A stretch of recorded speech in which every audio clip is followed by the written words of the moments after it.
Avant de passer à la deuxième partie de cette émission concernant la VAR, j'avais encore 2 points à aborder et 2 points que je vais même illustrer. Stop, top, top, top. Moi, c'est Jérémy, et avec mon pote Félix, on a décidé de monter les Insup. Les Insup, c'est quoi? C'est deux passionnés de foot qui se retrouvent en live sur Twitch chaque semaine pour parler foot. C'est un concept basique, je sais, mais quand c'est un supporter parisien et un supporter marseillais qui se parlent, souvent c'est marrant, ou en tout cas, il y a du débat. Alors si t'es chaud, abonne-toi à la chaîne et lâche ton meilleur like. Et puis, si tu veux débattre avec nous, ça se passe sur Twitch. Tu vas en description, il y a tous les liens. Notre chaîne Twitch, notre compte Twitter. Allez, bonne vidéo. Donc, on a parlé de beaucoup de choses, on a parlé de la gestion des émotions des joueurs, des arbitres, du dialogue inter-arbitres, on a parlé de l'influence et des pressions que pouvaient subir les arbitres. Pour aller un petit peu plus loin en termes de pression et d'influence, je vais généraliser sur l'enjeu. Est-ce que selon toi, l'enjeu peut jouer sur la réflexion, une réflexion arbitrale? Avant que tu répondes, normalement je t'ai partagé mon écran, donc toi tu l'auras en direct, et pour nos amis du chat, ils l'auront avec 30 secondes de décalage, mais j'ai préparé un petit clip, ça provient d'une finale de Coupe du Monde, euh, où il y a juste une faute atroce commise par un joueur. Je pense que toi tu as déjà en tête le clip que je vais diffuser, mais je te Oui. laisse la surprise, je vous le diffuse maintenant. Donc voilà, il n'y a pas de son évidemment. C'est la faute de Jong en finale de Coupe du Monde 2010 sur Xabi Alonso. Voilà, bien évidemment, pour des questions de droit, je ne peux pas le mettre très longtemps, mais vous l'avez vu.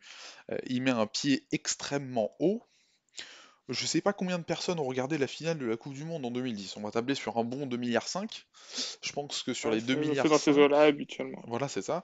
Sur les 2,5 milliards de personnes qui ont vu cette action-là, qu'ils soient espagnols, hollandais, français, anglais, allemands, ce que tu veux, je pense honnêtement qu'il y en a 2,499 milliards qui mettent un rouge direct, sans se poser de questions.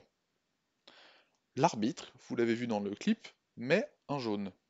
Ma question, pour toi Félix, et pour vous le chat, est-ce que l'enjeu, je le rappelle, une finale de Coupe du Monde, selon vous, influe sur cette décision? Moi, je pense pas. Honnêtement, moi, je pense pas que ça soit parce qu'il est en finale, il met pas rouge. Si ça avait été un match de championnat, il aurait mis rouge. Honnêtement, je pense pas. Je pense que ce qui fait tout le kiff du foot quand on regarde, c'est que les règles, elles sont en vrai pas claires. Moi, je trouve que les règles du foot sont pas claires. Si t'es arbitre et que tu penses que le mec, parce que nous, on le voit, on l'a vu, Au le clip, ralenti. on l'a chacun vu 200 fois. Hmm. Mais sur le moment, si tu penses que le joueur il lève la jambe pour aller jouer la balle, enfin, la balle est pas si loin, elle est pas à des kilomètres, hein. Tu penses qu'il va jouer la balle, tu lui dis est-ce que je coupe le match maintenant, est-ce que je lui coupe le match maintenant, quel que soit le Coupe du Monde ou pas Coupe du Monde, hein. Mhm. Est-ce que je déséquilibre le match maintenant alors que le mec voulait jouer la balle? Ou est-ce que je. Et effectivement, il s'est loupé, il a pris le torse, il aurait pu faire mal. Il peut le tuer Ou là. alors. En vrai, vu l'action, il peut le tuer, hein. Quoi. Ouais, c'est en plein dans le plexus, là. Je sais pas comment il s'en sort, mais. Et en plus, le fait que Xabi Alonso Se il relève. continue le match, hein, il me Ouais, il semble se pas, relève. hein. Il finit le match et tout, Oui, hein. oui, sans problème. Donc, donc tout ça rentre dans sa tête, c'est-à-dire le mec n'est pas blessé. Euh, on peut croire, enfin, on peut avoir l'impression qu'il joue le ballon. C'est pas une faute par derrière pour ralentir une action ou quoi. Il amène son pied vers le ballon.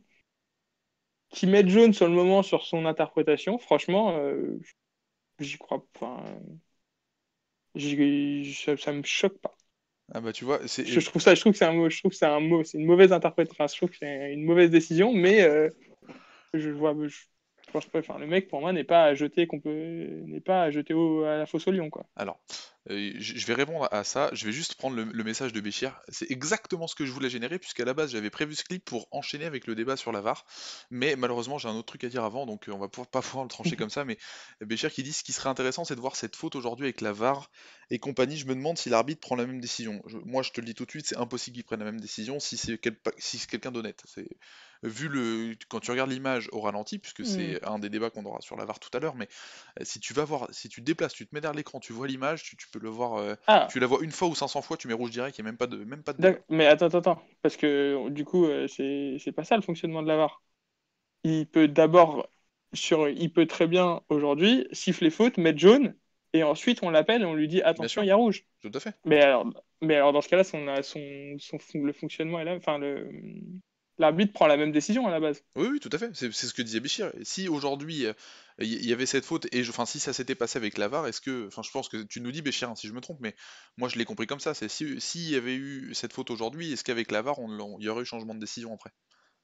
Il y aurait eu, moi je pense qu'il y aurait eu changement de Oui, décision, moi mais aussi. par contre, je pense que l'arbitre impartial et tout ce que tu veux avec ses défauts et ses qualités, et je pense qu'il met pareil jaune au début. Alors du coup, Ça, je pense que ça change pas sa ouais. manière d'arbitrer. Alors, ça, oui, je suis d'accord avec toi, mais on poursuivra sur ce débat, Lavar, tout à l'heure.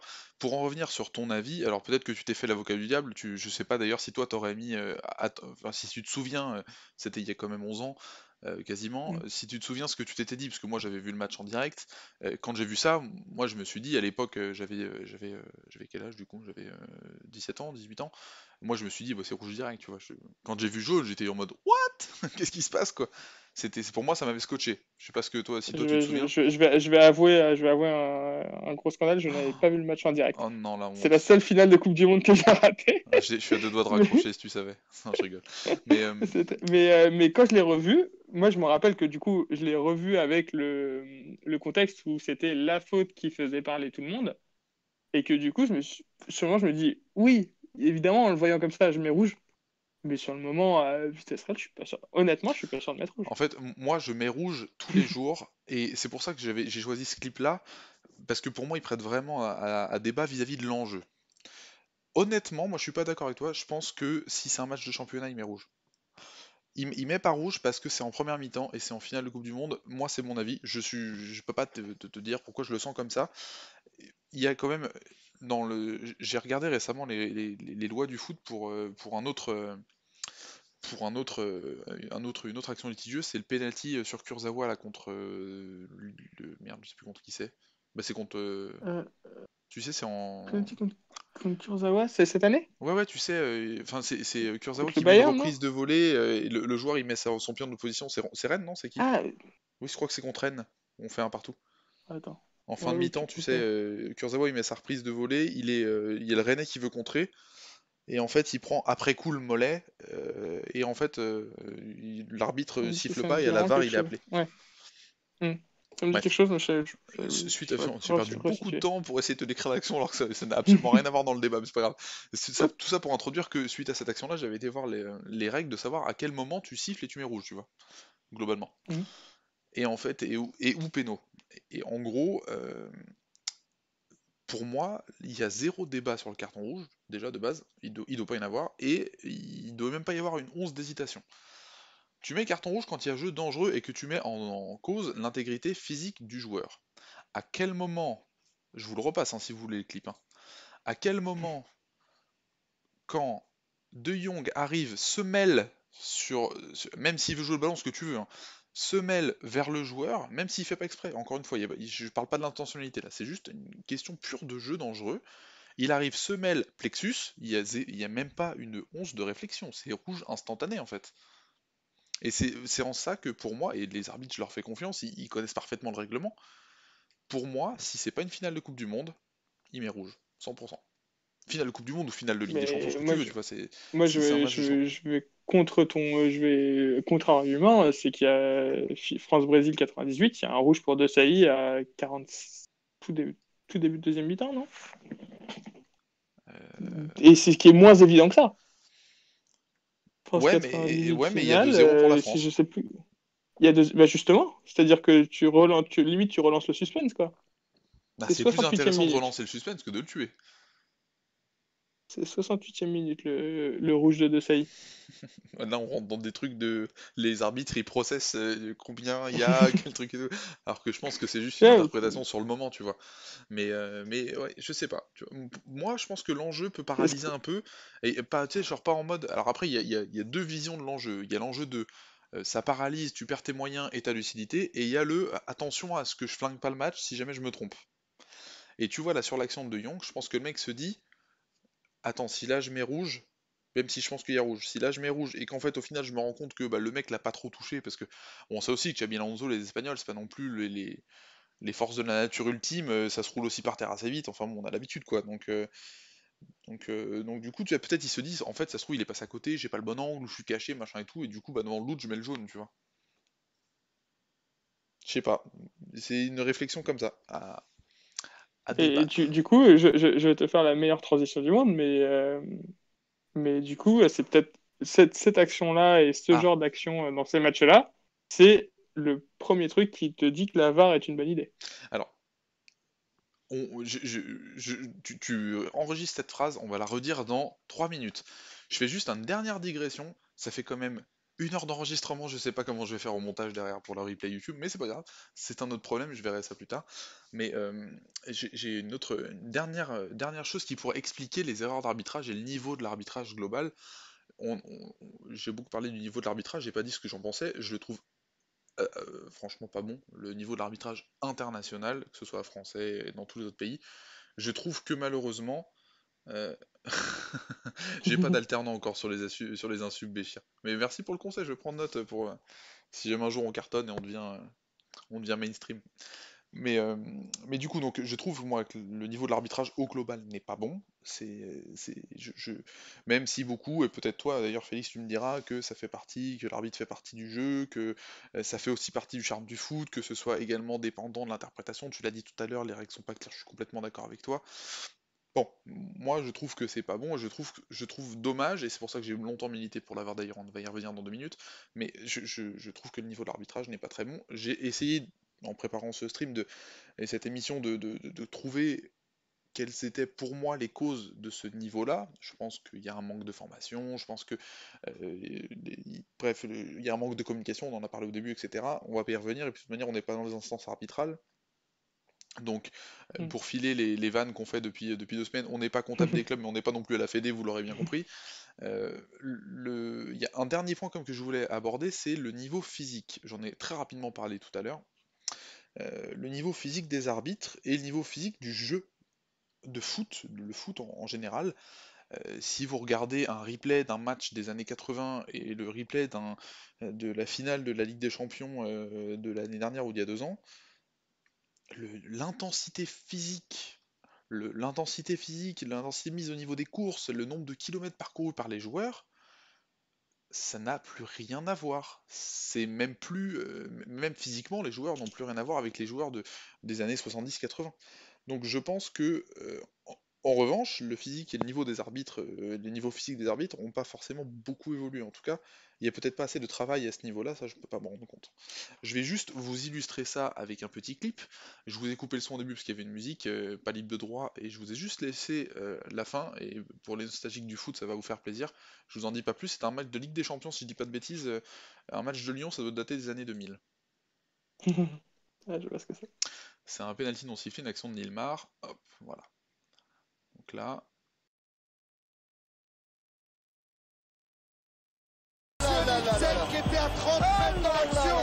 voilà, donc vous l'aurez reconnu pour ceux qui ont le son, c'était l'immense Thierry Gilardi aux commentaires sur TF1. Donc, euh, pour résumer, il y a Nilmar qui part en profondeur, le goal qui part aux fraises, il essaie de prendre le ballon, il le prend pas, il prend le joueur, et on entend Thierry Gilardi dire à la fin: Ah, mais monsieur l'arbitre, il est à 30 mètres. Comment tu veux arbitrer correctement une action quand t'es à 30 mètres, donc c'est-à-dire un tiers du terrain de l'action? C'est inconcevable pour moi. Et la preuve, c'est qu'il a pas sifflé péno, alors que quand tu es derrière ta télé bien assis au chaud sur ton canapé avec ton plaid, c'est évident, tu vois, il n'y a pas, même pas une once de débat. Donc je pense qu'il y a une notion physique aussi dans l'arbitrage, et je pense que on a tous fait un peu de sport, un minimum. Ouais. Quand tu es dans le rouge, t'as plus aucune lucidité et c'est difficile. Là, je pense que l'exemple il est criant. Quand tu te retrouves à 30 mètres de l'action, que tu dois être complètement dans les choux au niveau physique, et t'es incapable de prendre de bonnes décisions. Mais le nombre de fois où ça a essayé d'être solutionné, ce point-là, parce qu'effectivement, je pense que c'est le premier truc quand tu réfléchis sur les règles du foot, c'est un des premiers trucs que tu te dis en disant si tu veux un arbitre qui soit un peu plus précis dans ses décisions, et bah s'il a 100, je crois, c'est 102 mètres à faire en longueur tout le match, il va jamais y arriver. Donc il y a eu les arbitres de surface. résoudre ça en disant bon, bah, on va en mettre un de chaque côté qui va tenir les 15 mètres devant lui. On s'est dit, tiens, est-ce qu'on pourrait pas avoir 2 ou 3 arbitres sur le terrain? Mais en fait, ça prend trop de place et ça abîme un peu le jeu. Enfin, il y a eu plein de trucs qui ont été faits pour solutionner ça. Et au final, le seul qu'on a retenu, C'est la VAR. c'est la VAR. Et finalement, on aura eu notre transition. Au final, tout ce qu'on a retenu, c'est la VAR. Aujourd'hui, après, je vais te dire ce qui me plaît pas de la VAR, mais aujourd'hui, le penalty sur Nilmar, j'ose espérer qu'avec la VAR, il serait sifflé. Alors, on va y revenir justement là-dessus. Mais du coup, donc pour finir, juste sur les arbitres, avant d'enchaîner avec la VAR au global, euh, je pense que les arbitres aujourd'hui ne sont pas considérés comme des athlètes. Ils sont considérés comme des gens qui arbitrent ou comme des acteurs du jeu, comme le disent souvent les commentateurs de foot. Je suis pas sûr parce qu'il y a quand même les arbitres de Ligue 1, en tout cas, ils partent en prépa physique au début de l'année ensemble au même moment où les joueurs partent en club faire leur prépa. Alors dans ce cas-là, je pense qu'il y a des gros manquements à ce niveau-là. Parce que du coup, il y a trop d'écart physique aujourd'hui entre les joueurs et le corps arbitral. Et quand je Parce dis que corps pour moi, arbitral, je il y a pense deux également aux trucs. arbitres assistants, hein. Il y a deux choses. Pour moi. Il y a le physique et il y a aussi l'intelligence de placement. C'est-à-dire que de la même C'est vrai aussi. manière qu'un défenseur central doit jouer le hors-jeu, regarder le jeu devant lui, derrière lui, qu'un numéro 10 doit regarder devant lui, sur les côtés, lever la tête, etc. Un arbitre, il a toute une réflexion pendant le match Tout à de fait. où est-ce qu'il se place par rapport à où est le ballon et où il peut partir, Ça, etc. je Tu suis vas avoir des complètement arbitres d'accord plus ou avec toi moins pour l'arbitre de intelligents. champ. Complètement d'accord avec toi pour l'arbitre de champ. Je suis un peu moins d'accord avec toi pour les arbitres de touche.